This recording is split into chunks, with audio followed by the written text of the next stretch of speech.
যেগুলো ছিল ফেস্টুন রাখা ছিল পিছনে, ফেস্টুনগুলো সব ভেঙে ফেলছে, পোস্টার ছিঁড়ে ফেলছে। এরপরে হচ্ছে চেয়ার দেখতে পাচ্ছেন, দেখতে পাচ্ছেন এই যে চেয়ারের হাতুড়ি, চেয়ার সব এই যে চেয়ারটা ভেঙে গেছে।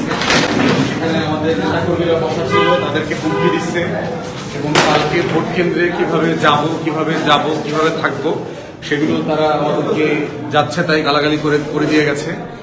এবং এটা করেছে হচ্ছে এখানে বিএনপির যে পদপ্রার্থী আছে অ্যাডভোকেট জয়নুল আবেদিন সাহেব, ওনার সবচেয়ে বড় ডানহাত ক্রিমিনাল হিসেবে পরিচিত, মাধবপাশা ইউনিয়নের একসময় চেয়ারম্যান ছিল, বিএনপির আহ্বায়ক, যাকে সবাই এলাকাতে মিচকে শয়তান হিসেবে চেনে আর কি। দাড়ি টুপিওয়ালা একটা আপাদমস্তক ইবলিশ শয়তান।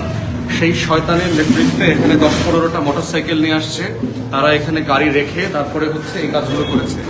এই কাজের জন্য বিএনপি সন্ত্রাসীরা যেমন দায়ী, ঠিক একইভাবে দায় হচ্ছে প্রশাসনের।